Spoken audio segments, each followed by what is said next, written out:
Great day, attractive thinker. Dr. Tony Hatton here, your identity coach and get to the root specialist. I am delighted to share this young man's message with you today.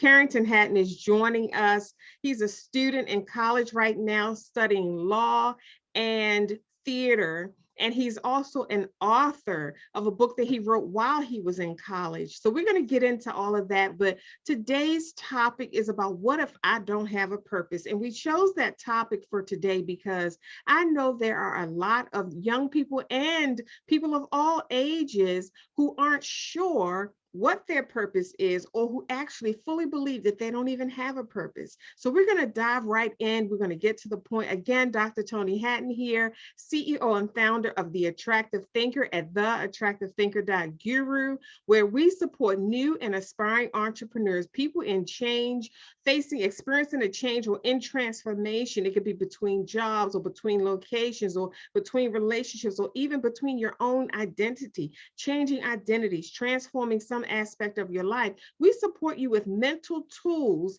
for mental healing, mental strength, and mindset maintenance. Carrington, welcome to the Attractive Thinker program. How are you? I'm doing awesome. I'm getting ready to go into my first day of the semester tomorrow, actually. So I'm really excited about that. Yes, I want to just dive right in. You have a phenomenal story, a phenomenal transformation has taken place in your life recently. I also want to congratulate you for all of your successes. This is your last year of college. You're about to graduate. Yep, last year, everything's coming together finally. Yes, that's very, very exciting. And congratulations to you. You are such an Thank you. inspiration to so many people. Tell us a little bit about who you are, what your mission is, what's going on in your world, that transformation that inspired you so much, and why attractive thinkers need to hear your message. Basically, I've had many different awakenings and transformations in my life, but I feel like the most important ones happened this summer and happened around my freshman and sophomore year of college. Around the freshman and sophomore year of college, I was basically, my family was super supportive and I loved them, but I was in that kind of teenage phase where you want to get away from your parents, you want to get away from your family and your siblings. You think that they're smothering you or whatever. And we all know how that goes, but I was in that phase and I conformed myself to my friends and I was doing a lot of that normal college stuff like partying and all that other crazy stuff. And I stepped out of it and I got to the other side of it. I got to when the waves stopped crashing, all the chaos and drama and all that stuff, because it's pretty wild. It's pretty wild. It's really fast paced and things like that. But once all that settled down, the waves were smooth, I looked back and I was just like, I really went through something, but also I did not feel like I was living authentically. I didn't feel like I was living authentically. And so many things happened in my life that taught me so many different lessons that I feel like I can impart to the people that I was doing those things with, because I felt like I had a lot of insight and a lot of introspection about the things that I went through. And I learned a lot of different lessons that I really wanted to impart to the people that I went through those things with. Because a lot of the people didn't have that moment when the waves stopped crashing. The waves were still crashing for them. So since they stopped for me, I wanted to take that time to impart the wisdom that I feel like I've learned from those experiences, and college culture as a whole. And that's what became of my first book, A Series of Lessons Learned in College. And that's exactly what it is, a series of lessons I learned in college from those experiences, all that drama that was going on. But yeah, that was the first awakening. It allowed me to no longer conform myself to the societal expectations. A lot of the main themes in there have a lot to do with peer pressure, a lot to do with a linear world, people expecting you to go from high school straight into college, straight into a job, straight into getting married. And I talk about how life just doesn't work that way. And it certainly doesn't work that way if you want to be happy. I talk about a source at the very last chapter of the book. I talk about the source, and my relationship with God has totally evolved and grown over the past couple of years. Absolutely. And that kind of leads me into the second awakening, which was of a spiritual quality. Back in 2019, I got baptized, but I still didn't feel like I really knew God. But in this year, this summer, I finally had that awakening. I was asking God, what is your true nature? Reveal yourself to me. I know what everyone else thinks about you. I know what everyone wants me to think about you. I know what people have implied and prescribed about the Bible and say that it means. But God, reveal yourself to me. Tell me who you truly are and lead me on a journey. And that's exactly what he did this summer. And he allowed me to step into this flow where I was constantly being revealed things about our world, about, I learned that many of the things that we hold so dear, a lot of the material things that we hold dear, these constructions that we've built up in our minds, these things that we agree on as a society are just not true. And if you just let go of all that, let it fall to the ground, deconstruct it, shut down the limiting beliefs that we've been taught, the limiting beliefs that say you can only live in this linear world, you can only live in one direction. Shut it all down and you'll find so much peace and you'll find your true self. Because in thinking that my life was boiling down to high school, to college, to romance, to a job, to marriage, thinking that my life boiled down to all that left me in a terrible space, left me in a really, really terrible space. Mm-hmm. Mm-hmm. You said a couple of things that I want you to elaborate on and share with our attractive thinker community, the depth of the experiences that you had. You mentioned the first awakening, and then you mentioned the second awakening. Before you get into these awakenings, share with our audience, what was life like prior to knowing who God was, or prior to discovering who you were? What was life like with somebody telling you that there's greatness in you versus you discovering it to be true for yourself?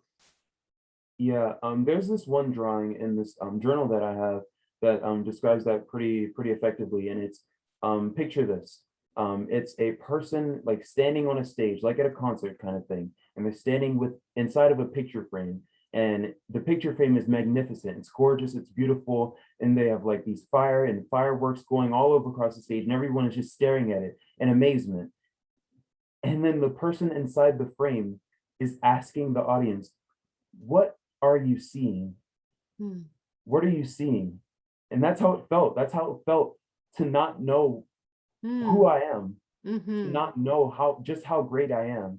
And it didn't matter how many times someone would tell me how great I am or how awesome I am, how talented I am. It didn't matter because that belief wasn't coming from within. But I realized that there will never be a time when I get to see myself like everyone else does.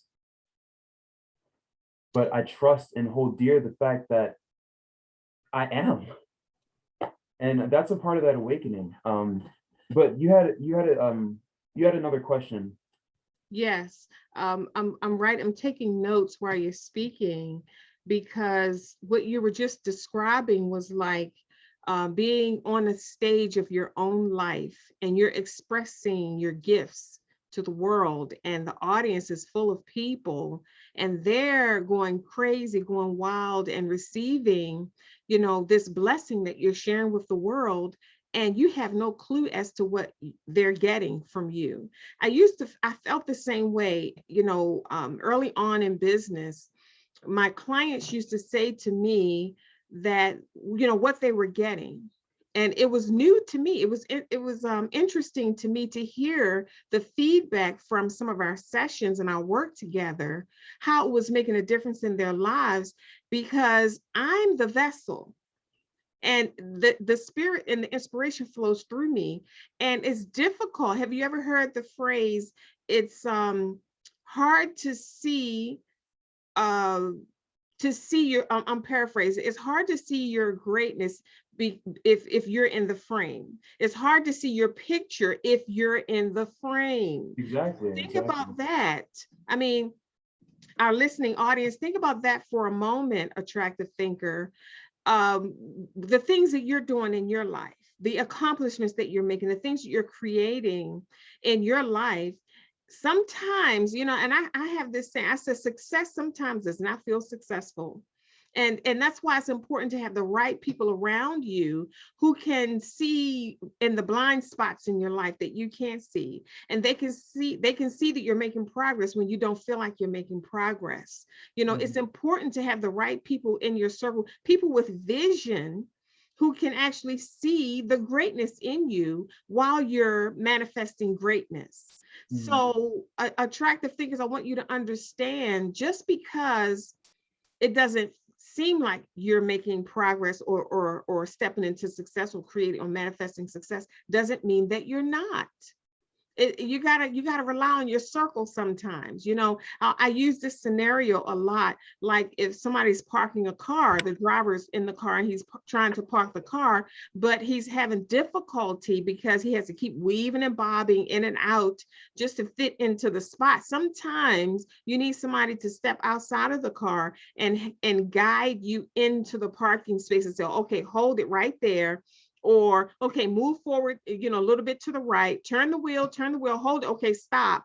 You need somebody to do the same thing in your life. Like, okay, keep doing. Sometimes my clients, when they come to me, they're stuck in certain areas, and I realize, through maybe midway in the session, or sometimes even a couple of weeks in the session, you just have to let people get things out first so you can get some clarity and find out where they are. And sometimes I realize that they're doing the right thing but in the wrong environment, or you're doing the right thing but with the wrong person, or you're doing the right thing, but in the wrong energy.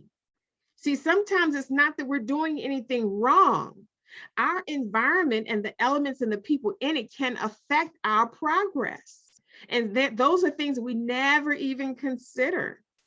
So when you mentioned about not knowing who I am or how great I was, it's like standing on the stage of your life and the audience is going wild and they're going crazy and they're really getting inspiration and deliverance from what you're sharing. And at the end of your presentation or whatever it might be, you might ask somebody, what was that all about? Or what did that feel like? Or what were you getting? And people are coming up to you saying, oh my God, like, I'm so grateful for you. I appreciate you sharing your story, or da da da da. And they don't understand that you're getting more from them than you feel like they got from you, because you get to hear the effect that your message has on other people. And Carrington, I know we've talked about this a lot, about how we don't see ourselves like other people do. And I mean people who see our greatness. We don't see ourselves like other people do. So sometimes we have to rely on knowing that we're in alignment versus always trying to see that we are. Mhm. So talk to us about, I like that scenario you gave about what it feels like on the other side of not knowing your purpose. So what's the difference in your energy? What's the difference in your being? What's the difference in how you show up in the world? Or what's the difference in your confidence level when you're not sure what your purpose is and now that you know? How is Yeah, that different? Help our absolutely. audience see the difference in how that feels, the being, how you show up in the world when you know that you have a purpose and you're on purpose, and when you don't know. So how you show up in the world. So it's crazy because that binary between having a purpose and not knowing about your purpose literally happened this summer. I got to experience both in a very, very short time frame. So let's say in June, I got out of school and I was a mess. Because it's always the times of peace that bring the most turmoil, or at least for my previous self, it was always the time of peace that brought the most turmoil for me because I didn't have anything outlined. I couldn't rely on the teachers for telling me what to do. And in my times of peace, I didn't even feel comfortable like engaging in any hobbies because I was always stuck in that mindset of, if I don't have a job, I'm worthless. Or if I don't have, what my friends have, I'm worthless. For some reason, I subscribed my purpose to the societal expectations, So I had no clue about what my purpose was. And not knowing my purpose, I didn't want anything out of life. I had what I would like to call is a secular awakening, which is basically when you realize about, how society works, how the government works, how there's a lot of like terrible things going on in the world, and it's not peaches and creams, and the linear life doesn't work. But at the same time, I still wanted those jobs. I wanted that stuff for the security. I wanted to feel like that I could compare to my friends. I was always comparing myself to others. But in that, I had no purpose and I didn't want anything. So for the summer, when I didn't have a job, whatever, I would go on like LinkedIn every now and then and check it out, type in law clerk or law assistant or something like that. But there was nothing I truly wanted. The only thing that I was doing was pushing myself to align with that societal expectation of having a job, but I didn't even really want it. If it wasn't for the constant pressure of, being homeless and poor, if it wasn't for that constant dread, I wouldn't have wanted to do that. So in reality, I didn't want a single thing. I Mhm, didn't. I, mhm, I laid in bed, I got up, and one of the things I held on to was hanging out with my friends and playing video games. And because I knew that they were excited about it, I could feed off of that excitement, you know. But I barely played video games in my free time. There was a lot going on. But I remember it was you that told me to find a hobby or something that you're interested in. I just could not figure out what it was. mhm. But for me personally, I'm always thinking, and I love expanding ideas. But for the time at that time, I didn't think that it was worth talking about ideas because I was so doom and gloom. I was so like thinking about existence as if like it was all pointless for whatever reason. Mhm, mhm.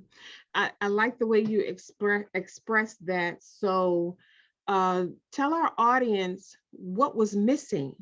What what made you feel like that? And once you found it, how did that enlighten you that these were societal expectations that didn't have the meaning and fulfillment that you were looking for? Well, sorry, could you repeat the very first question? Yes. What was missing? You said it didn't have meaning, or you Yeah. mentioned So, always. You said in not knowing my purpose, I didn't want anything in life. That's the statement that stood out to me. I made a mm, note of that. yeah. So, what was missing? What was missing that gave your life purpose? And then Yeah. after it gave your life purpose, now what do you want out of life? That's a good question right there. Got it. So what was missing that gave me purpose? So it boiled down to what I wanted. It boiled down to wanting something at all. Again, like I said, for some reason I was all in like that doom and gloom mentality or whatever, but I totally forgot that I love ideas. I love knowledge. I love truth seeking. I love getting to the bottom of it all. But I was getting to the point in my thought because I was so conformed to the world that I thought that true truth was inaccessible. That was inaccessible in this physical plane of existence. I thought that true truth was not possible, but so literally like in that thought process, in that existential, depressive thought process, I even like started looking into that. I was like going on YouTube, looking up like the philosophy of existence, boredom, pointlessness, stuff like that. And in that, I was just like, wow, there's a lot of like really interesting people that have studied this stuff that like they really talk about it. And it was literally in learning and researching and talking about like my like depression and like talking about my existential dread and things like that that I started to continue. And as I continued, I was just like, wait, because a lot of people have different perspectives about this. And it has a lot to do with, you know, the mind and the heart, but it kind of like goes between like each individual person. So I was like, okay, we're like getting into something here. So I started watching more and more stuff, learning from different more and more people. And eventually it came to that night when you and I watched The Power of the Heart. It was a video on the Gaia streaming network, which I highly recommend. It has all kinds of like mindfulness, meditation, spiritual stuff, but it also has like stuff that's grounded in physical realities to help our minds understand. Um, but the power of the heart was all about like not ending up in careers that you're not interested in, following your feelings and things like that. And that was along my interest. I would not have been interested in that until unless I had re-spark that interest of in ideas that I totally love and truth seeking. I was just like, whoa, there's this whole streaming network with all this interesting stuff, these beautiful minds. I'm just like, okay, so I can't give up. I can't go into this depression until I watch all these videos and see if they actually got something to talk about. That Yeah. was a big thing for me. Yeah. But I watched that and I realized that the depression that I was feeling, the negativity that I was feeling, the existential pain that I was feeling was self-imposed. Mm. I realized that it was literally my thoughts, my choice in thinking this way that caused me to feel that way. Like literally, if I subscribed to, the thought process of, the Gaia movie we were watching, suddenly I felt better. If I assumed that that was reality. But whatever I see as my truth is literally it. And later on I found out that we're all creators, and then it seems dumb to like think that that's a huge realization, because literally now I'm like, okay, whatever I think is reality, I get to create it myself. um but I think in having that huge revelation for me, in realizing that I was creating it, there isn't just doom and gloom. There's both at the same time, and I get to choose. I choose which one I want to focus on, which one I accept as reality. And because it's so arbitrary, because it's so like you get to decide, why wouldn't I choose the positive one? You know, why wouldn't I? And then in that, I was just like, I gotta scream this from the rooftops, literally. And that's when I started writing my second book, which, so the first one was about a social awakening, I feel like, and the second one is going to be about a spiritual awakening. And I have to scream this from the rooftops. And then suddenly that became what I wanted. What I wanted, two things. I wanted, one, to continue truth seeking, continue learning, because the spiritual side of all this, existence stuff that I've been delving into, I had never tapped into it. I want to continue to learn about that. I felt like a baby again or something. Like I was learning about a whole new world. I wanted to continue learning about that for myself, but I wanted to also impart that knowledge to others, because I know there's so many other people in my exact shoes, in my exact position, that are conforming themselves to this world and think that this is it. Think that what we see with our physical eyes is everything. That think that's it, and then you just have all this depression, and you're just like, that's it. But it's not. I'm here to tell everyone that it's not. And it's not true. Give yourself a chance. That's the biggest thing. I like that, Carrington. You said so many are conforming. So I want you to, the question that came to my mind when you said that was, what could you say to young people your age, college age young people who are where you were? If you could speak to the freshman Carrington, what would you say? Okay, that's a huge one. The first thing that comes to mind is the fact that I didn't know that I was going to be well, I kind of knew that I would be a totally different person, but it happened so fast and it happened all throughout. But that freshman me wanted to make a lot of different decisions, and thought that that was it. My freshman self thought that me was it. That's me. I'm always going to be this way, and that means I get to make my life now. And that's like the kind of social delusion that we all subscribe to around the age of 18. That's like a whole nother thing that we need to talk about. But the biggest thing for my freshman self was that I thought that everything that I thought at that time was it, and I wasn't going to grow anymore. But of course, now I'm on the understanding now that I'm eternally growing, eternally changing and evolving. Like literally tomorrow, I'll have learned things that right now would just make my life so much better. And what I would say to my freshman self is,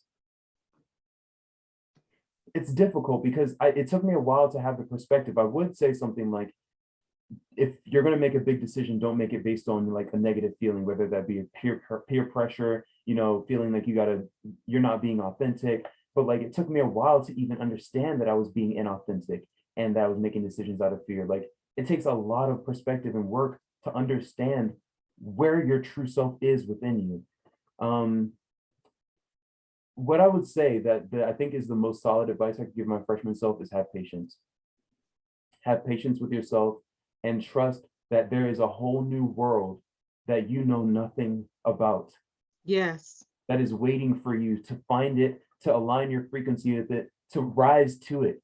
You rise to it. The world, that world will not come down to you. You have to rise to it, but give yourself that chance. And it is Mhm. possible, it will happen, and it's out there for you. But Mhm. when you assume that what you know is all there is, you make decisions off of that. And Yes. then you find yourself even more conformed to that low frequency lifestyle. Mhm. Mhm. I So I like think that that. would be the advice. Have patience. Mhm. Mhm. I like that, Carrington, because young people need to hear that this message is going to be heard all over. And young people need to know that what they feel right now is real. And like you said, but there's a whole new world that you know nothing about, and you need to give yourself a fighting chance. So, what do they need to do to give themselves a fighting chance in the midst of all of that college life coming at them all at one time, and they just Mhm. left their parents' house? Yeah. How do you give yourself a fighting chance in the midst of all of that? So What do they need to have in place? What do you do as a young person? what do you do? I don't know. It's interesting because I didn't do it. So it's hard to talk about what I should do. But I think the most important thing is to stay true to yourself. If you're not comfortable with something, don't be. Don't make yourself comfortable with something that people are trying to make you comfortable with. Because if you're like me, and if you're listening to this message in the first place, there's plenty of things that you're going to experience in college and people are going to make you want to do that you literally don't want to do. And I did a lot of things, and it isn't like I ruined my life by doing those things. It isn't like, oh dang, I did that thing, my life is ruined forever. It wasn't like that. But at the same time, it didn't add any value to my life, you know? The only thing that I can say it taught me is what I don't want to do. And I think that that's important as well. Like you don't want to be the type of person that limits yourself and shuts yourself off from all kinds of experiences just because someone told you that it's bad. I personally had to experience it myself in order to know that that's not something I was interested in, not something I wanted to do. But do that with moderation. Like, I'm gonna keep it extra real with y'all. Like, try some things, but there's some things that you just don't try. You just don't try at all. Like hardcore drugs, like, come on, y'all. Those are some things that you don't need to try to know what it's all about. You really, really don't need to try that to know what it's all about. But there's plenty of other things like partying and hanging out with different groups, social groups of people, like things like that you can experiment with. Um, and circles is definitely a huge thing, but you got to stay true to yourself. Don't do anything that you don't want to do just because that college culture is telling you to, because that's the biggest thing. College culture preys on freshmen. That's the hype that they sell it to us. Like I was telling you the other day, they sell it to us. They sell us that college lifestyle. They sell us the fact that you're a high schooler or whatever, and once you get into college, it's this whole brand new world, and you got to fit in, and it's cliquish. But like college is nothing like high school. High school was very cliquish, and high school was very like popularity contest. But in college, literally, so people come from so many different walks of life that no one cares what you're doing. Hmm. You can surround yourself with the kind of people that do care and will judge you, but overall, in between your classes, in between living on campus, just experiencing those people don't care what you do. It's only you. And if you fabricate this reality that everyone is looking at you and everyone is trying to judge you and make you act a certain way, then that's exactly what you're going to do. You're going to act a way that's inauthentic and not a part of your true self. But that's the biggest thing. If you're watching this video, your true self is something powerful, and you need to stay true to that because it Mhm. wants you to. And you probably will get to the point that I'm at right now far sooner, staying to your true self. Mhm. And just being mindful. And so a part with staying with your true self, probably staying with your true self will leave you with a lot of solitude. It'll probably leave you with a lot of surrounding yourself with yourself, because a lot of people surround themselves with other people to fill that peer pressure, that worry about the fact that I got to keep face, I got to act like and look like popular, But if you stay to your true self, you'll probably find that you'll be in solitude a lot. So what I would recommend for that solitude, once you find yourself there, which you probably will, is meditation and journaling and talking to yourself and understanding yourself. Understand the way your mind works. If something happens and you react in a particular way and you're just like, I would not like to react in that way anymore, or that doesn't feel right, or that felt weird. Write down exactly what happened, exactly how you reacted. And honestly, I feel like the rest will solve itself. You become mindful, you be aware of yourself and your surroundings, you be aware of how you're reacting to life, then I feel like the rest of your answers will flow. You just keep doing that. Don't stop being mindful. So I guess that's my advice then. Stay true to yourself. And in staying true to yourself, you'll probably find yourself in solitude. So in that solitude, be mindful of yourself and be aware of yourself. Communicate with yourself. So you're talking about self-awareness, and what would you say to a young person who says, I don't know what my purpose is, or what if I don't have a purpose? Mhm. Let me ask you this, Carrington. Is it possible for someone to not have a purpose? That is an interesting question. Yeah, that is an interesting question. I think the important thing is less about answering whether or not someone has a purpose because you don't know. You don't know until you give yourself that chance. I challenge you on this. Give yourself a chance to get to know yourself and get to the point where you can say, fully without a doubt, I know myself. I've deconstructed my trauma. I've deconstructed my limiting beliefs about society and the things that have been imposed on me. I've removed toxic people from my life. I've done these things. Do all of those things, get on that journey and tell me you don't have a purpose. I like that, because what you're saying is removing all of the things that could be clouding your view of yourself could actually cause your purpose to rise to the surface, whereas you can recognize it and you Exactly, because I found my purpose in learning about myself. mm, Literally, I wasn't necessarily seeking a purpose, but I was just going on this journey and it kept leading me in all these different directions and avenues and rabbit holes and stuff. And I was just kept following it. And I was just like, all right, well, like, what is this happening? Where is this going? My thing was truth seeking. That was my thing. I wasn't looking for my purpose, but in truth seeking, I found my purpose. In seeking myself, I found my purpose. what kind of people would you suggest that a young person surrounds themselves with? Because like I asked you earlier, what are some of the things they have to have in place in order to give themselves a fighting chance? And you mentioned, well, I can't really speak to that because I did, some things that I wanted to do while I was in college or whatever. Even in with that, there was a space and time in your life where something happened to you as a result of some choices that you made. You maybe some things that you said, some kind of way you opened yourself up for the truth to be revealed to you about yourself. So speak to us Mhm, about that. mhm. I mean, that's one thing about me that I don't think has changed. Mhm, I've always, whether or not the truth has been readily accessible to me, right in my face or whatever, I've always been a truth seeker. mhm, Um, it's just I've been able to guide my questions better over the years. So, it started off as, that one line that Dad says all the time. It started off as I'm not a Democrat, I'm not a Republican, I'm Carrington. yeah. It started off as that. Excuse me. Um, okay, that's fine. It started off as that, and then later it became, I want to know God because I realized that my Christianity or whatever, and my belief in God was the foundation for it was my parents. The foundation for it was the fact that I was told and grew up in this religion. That was it. And I was just like, hold on, wait a minute. I just don't know God for myself. So that then it became that question, God, reveal yourself to me.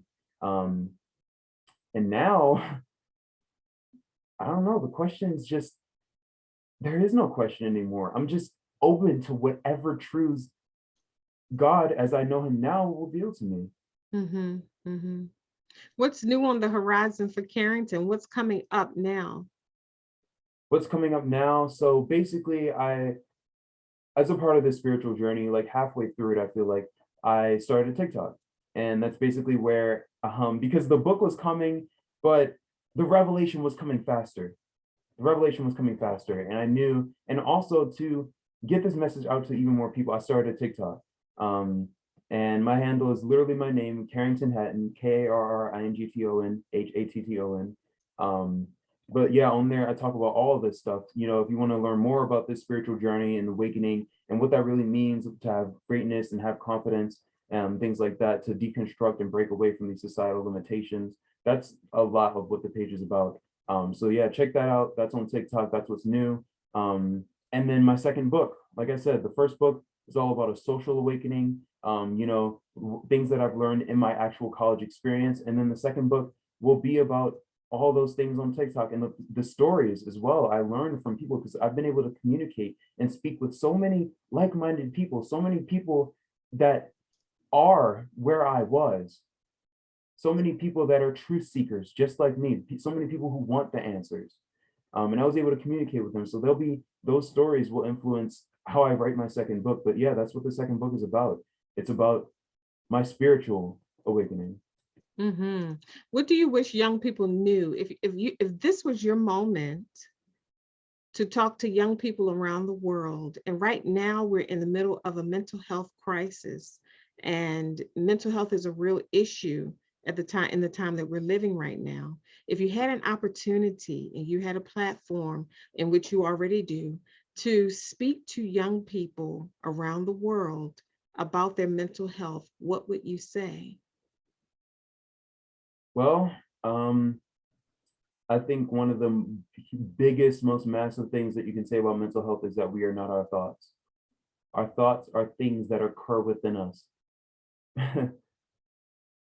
it's just literally not us, our thoughts. And it's so deceiving how the mind gets in there and it makes us want to think that we are it. But and this is a skill that I learned very recently, but try, staring completely still. Staring completely still at an object or a space. Just stare completely still. Your eyes will prevent your mind from overthinking. And in that space of not overthinking, because I know a lot of people are plagued with overthinking. I was at one point too. Um, but in that space of not overthinking, you'll find that the thoughts aren't running, they aren't all over the place. And there's a sense of clarity, and that feeling of clarity is the real you, I feel like. That space of peace, that space of silence is the real you, but you are most definitely not your thoughts. But what I will say about your thoughts is that they do create your reality. So once you find that mindfulness, you have to address your mind and address your thoughts and get your real self, your true self, that peace that you found in accord with your mind. They have to be on one accord. So yeah, those are the main things. You are not your thoughts. And once you realize that and get into that peaceful mode, you have to address your thoughts to make them work for you. Mm-hmm. Mm-hmm. That's good. You have to address your thoughts. And attractive thinkers, that's what we talk about here on the Attractive Thinker TV. We talk about your thoughts and how to think attractively and how to manage your thoughts and how to choose a higher thought. And we all make, we call them mistakes, and we all, choose things that are not in alignment, but you don't wallow in it. We're not perfect. You have to give yourself grace. And I know that's a process, because sometimes we're harder on ourselves than we need to be. But we have to always remember that we're not striving for perfection. We are striving for purpose. Purpose is a big deal, and it comes with so much meaning and fulfillment and clarity. It sets you on a certain path and gives you the boldness that you need to step forward in your life and create what's in your heart.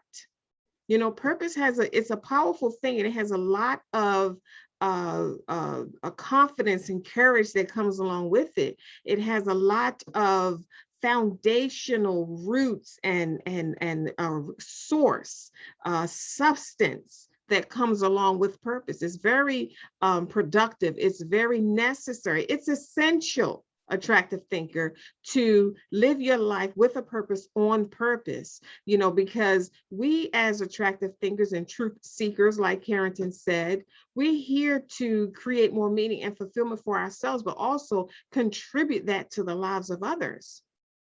And the way that we do that, like Carrington said, is staying in alignment with who we truly are and making sure that our thoughts are in alignment with that purpose that we all have for our lives. Carrington, when I asked you about the purpose and, do you feel as though everybody has a purpose? I do. I do feel like everybody has a purpose. And sometimes when my clients come to me, they're clueless as to what that is. And what's so fantastic and amazing is through our sessions and our work together, they discover what that purpose is, and the light comes on. And like you mentioned, a whole new world becomes accessible to them that they didn't even know existed.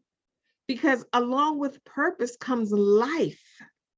Along with purpose comes meaning. Along with purpose comes the foundation that you need. We need it takes a strong foundation to step into your boldness, to be confident and have courage about the thing that you're called here to do, or about anything. If you're selling a product or a service, or if you're on a mission for something, or if you're leading a group of people, or if you're leading in your own life, it takes a certain amount of confidence and courage to do that. And that only comes from knowing who you are and owning who you are and your truth. So Carrington, I want to thank you so much for sharing your story and your experience on the Attractive Thinker Mental Health TV. I am just excited to share this message because so many young people need to hear what you just shared. They need to know that they have a purpose and that they matter, and that we hear them. That we hear them, and that we're here for them. You're here for them. You have a powerful message for people of your age in this generation at this time. And you're working on your second book, and that's going to also contribute to the young people getting the support that they need. Before we close out, I want you to highlight how important it is to be surrounded by people who are also truth seekers, people who support you. Talk to me about that a little bit, and help your generation out in that area. Okay, so basically, our belief has to start from within, basically. It has to start from within. And if you're in a group of, supportive people, in a group of like people that give off like high vibrations and things like that, your belief is something that will not be in jeopardy. Because when you're growing up, you're going to be building your belief from within. And whatever that belief is, whether it be positive or negative, that's what it's going to resonate with all around. That's pretty much what it's going to be resonating with. So if you surround yourself with negative people before you build that belief inside of you, you're going to build a negative core. That will be your core. So whatever negative things happen in your life, that's what you're going to be attracting, and that's what you're going to be resonating with. But if you have built a positive core, then everything positive around you is what's going to be resonating with you and radiating from you. Same thing, resonating with, attracting, and radiating outwards, and people will see that on you. But if you got some negative Nancy's in your circle, you got some people that exhibit toxic behaviors, and you know it, you don't have to associate with them. You really, really don't. And you're such a young period in your life, whereas these things are fickle. You don't have these deeply like rooted friendships yet. And sometimes even if you do have those, if they're not supporting your growth, and you feel like you're at a standstill with them still in your lives, unfortunately, sometimes you have to let those people go. But it's all about building your core beliefs. And until you have that core set, you really have to protect who's in your space. You have to protect and guard who you allow to speak into your life and things like that. So you can build a positive core, and you can radiate positivity and attract positivity, because that's going to create your entire life. Your entire reality is all about your core, and again, your true self. I like that. That was a great answer. Attractive thinkers, Carrington said, decide. Now, while you were talking, this is what came to me. Sometimes people don't know what their core belief is. You might hear people say, thought leaders say, you have to discover what your core belief is, and you have to uproot that. Well, what if you don't know what your core belief is, and you don't even know how to get to it? You don't know how to uproot it. This is what I suggest. Just start by deciding what you want to believe. Focus on that instead of getting stuck or overwhelmed by the work that it takes to discover what your core belief is and the work that it takes to uproot that, because you need support. You need a coach or some some type of counseling or somebody to help you do this digging. You need some support with that. If you're not in a position to have that going on in your life right now, you can start by just deciding what you want to believe, whether you know what your core belief is or not. And then align with that. Start aligning your life with that belief, and you'd be surprised at the miraculous things that begin to happen and become available to you because you're aligning with a belief that you just chose. I just choose to believe like this. I just decided that I wanted this to be true in my life. I just chose this to be my reality. I just, decided that this is going to be my core belief. Even though I don't know what my core belief is right now, I'm going to choose one. You can start right there, attractive thinkers. So we're left without an excuse. That washes away and erases all of the excuses. Well, I don't have money to hire a coach, or I don't have the time to do this or that, or I'm procrastinating and I don't know why, or I don't even know what a belief is. A belief is something that you choose to believe. That's what a belief is. Yes. And Yes. Yes. and Yes. Literally. and a belief is it's core because it directs our life. It's the foundation from which our life is built upon. Every decision you make is coming from that belief. When you go into the store and you make a purchase, it's coming from that belief. When you choose a mate, it's coming from that belief. When you choose an outfit, or you choose a book, or you choose your career, it's coming from your core belief. So it is essential that you get in touch with what that belief is and not allow it to just recklessly drive your life unknowingly and leading you into dead ends in places where it's not productive for you. So if you don't, again, you have access to an attractive thinker, Dr. Tony Hatton, now, so that you can get in touch with what your core belief is. But if you're in a space right now or season in your life whereas you're not sure how to reach out for that kind of help, visit our website at www.theattractivethinker.guru and book a complimentary consultation, whereas we can sort some things out and I can shine the light for you and support you in discovering what your core belief is. In the meantime, just decide what you're going to believe. In the meantime, see, that's half the battle right there. You can start right there and then start aligning your life, aligning your relationships with that belief, aligning your thoughts. Your thoughts. You start right there with your thoughts. Remember, this is the attractive thinker. Align your thoughts with that belief. We've all been in places in our lives whereas our thoughts were just recklessly driving our lives and we were not happy with the results but didn't know what to do about it. Now you know what to do about it. Now you know what to do about it. You have resources. Carrington, tell our audience, give us some last words of inspiration, motivation. Maybe tell us how you stay positive or how you keep your mind, in that high frequency, and how our audience can get in touch with you.